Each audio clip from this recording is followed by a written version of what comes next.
Oh, hey, didn't see you there. Oh, that's so corny, guys.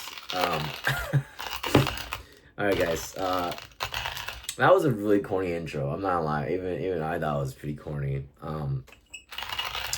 But guys, welcome back to another video. I know it's been a little while since my last video, but yeah, here I am grinding my own coffee beans and getting ready to make a pretty late coffee. I don't know. I haven't had one today, and I'm feeling it. For those of you who are watching, I don't know which day you're watching this video, guys, but I'm watching this.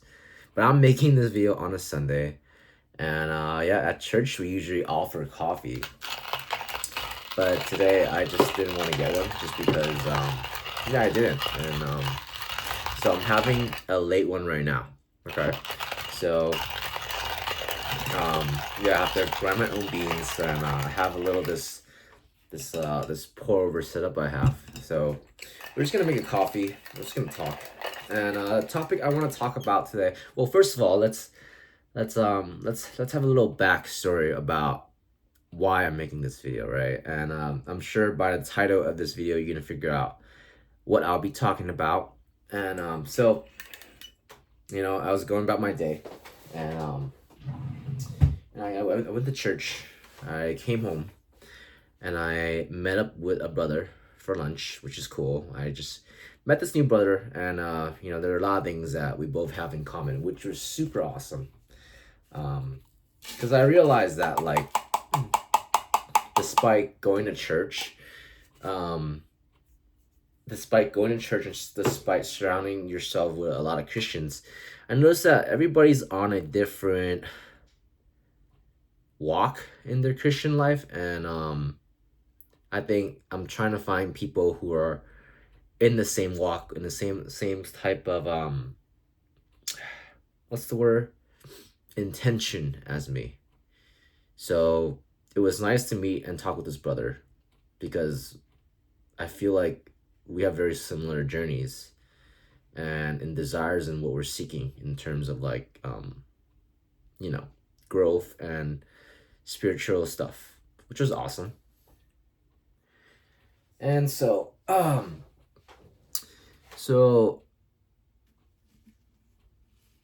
after the after our lunch session, we went back home.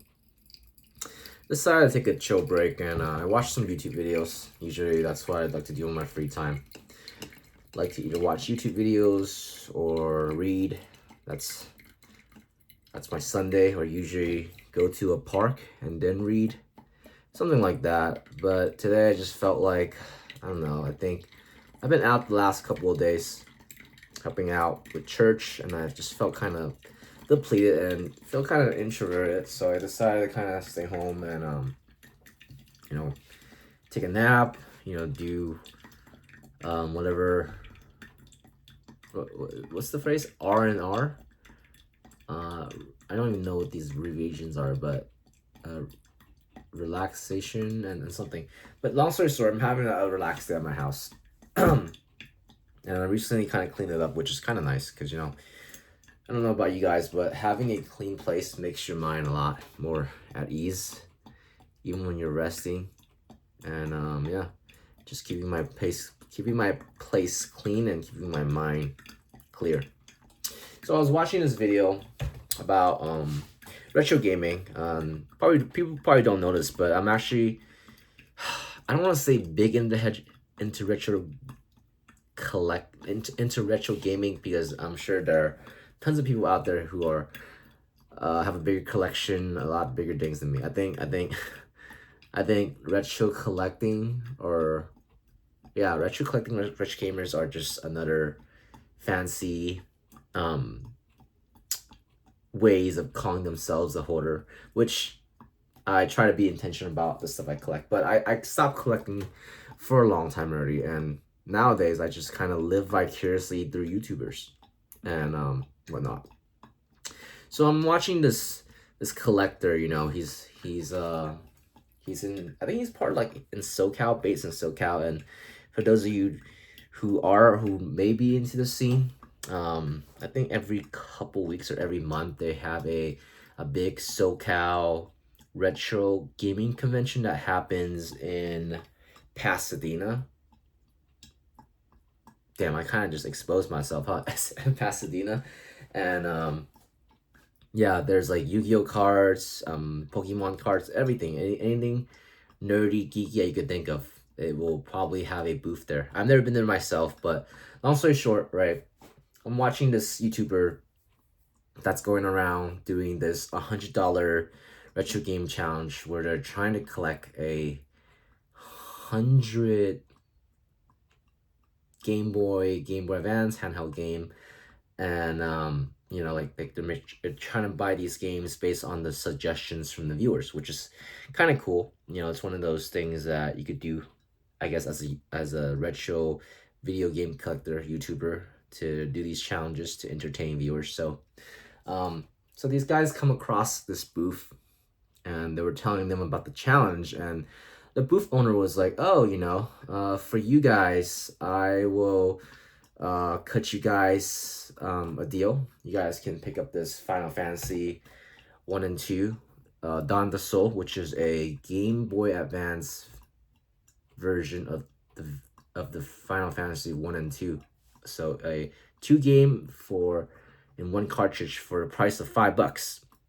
And the reason why the guy in the booths said that, "Oh, I'll give you guys this deal," is because you guys are good people, you know, and good people deserve this. And it kind of dawned on my mind because, you know, I'm a Christian, first of all, and I feel like the word Christian is kind of like loosely tossed around, right? Because you could be a Christian, but then like if you don't like obey God, what sense does it mean that you're a Christian, right? It doesn't really mean much, right? And I know a lot of people says, "Oh, I believe in God," but I think it's more about obedience to God versus believing God, because the devil believes God too, but you know that doesn't mean much, right? It's about living in accordance to God, right? And so, like I said, we're going back to this topic of like good, right? I was like, how do you? In my mind, I was kind of thinking about how do you define good, right? Because the guy just said, "Oh, you guys are good people. I'll give you guys the game for this price." I was like, how do you even define good, right? I think everyone defines good differently, and everyone has this like artificial scale of what good is, right? Like, you know what I'm saying? And even one point in my thoughts, I was like, I'm sure at one point the people in Germany thought what Hitler was doing was considered good, but that's like, you know, relative, you know, and it gets me thinking that like good in a worldly humanistic perspective is pretty relative. That means that everyone has their own like measurable standard of what good is, right? If, you know, someone could define good as like, oh, someone who donates money, right? But what if in the in the closed doors they're this person, right? So that's like now we're talking about like integrity, right? And that's a whole new can of worms that we could talk about of what good really means, right? And I think that we can all agree that good can be, number one, relative, and number two, that we tend to think some people have a more defined relative scale of what good and bad is, right? An example, right? We would think that a doctor's moral scale of good versus a I don't know, a a killer or a criminal's definition of good is different, right? We in that sense we would think that one person's moral standard is uh more justified than the other. I'm not sure if you guys could catch what I mean, but and then it kind of brought me back to like when I first became a Christian and some of the conversation I would have with this gym bro at the gym. And by the way, he did not make it easy for me because I came from a atheist psychology perspective. So my perspective of good was always relative. That, I think at that point I was arguing that, to some people, to some group of people, they think slave is good, and then to another group of people they think slave is bad, which, I think that was where I was, and that's where I came from before I really got into the words, before I really got into the teaching of Christ and God and the Bible, whatever, right? And so and I'm gonna kind of like pause this thought and really introduce a book that I've been kind of listening rather than an audible, actually, that I've been listening to, called Mere Christianity by C.S. Lewis. And in the book it talks about like that in human nature, right, we have these measure of good and bad, and like I said earlier, we would say that in some cases we would argue that one person would have a better moral judgment standard than the other person in terms of, considering whether something is good or bad, right? In the case I talked about, like a doctor, right, is moral good or bad versus like I don't know, a thief, a criminal, a you know what I'm talking about, in that sense. But I think in some sense we don't know what definitively a definitive good and definitive bad is, right? And that means that that someone is measuring the good and bad, even the doctors, right, off of a certain standard. And what I'm trying to say is that the ultimate standard of measuring good and bad from the source would be Jesus Christ, right? God, Jesus Christ, right? Because how do I like round out this conversation, right?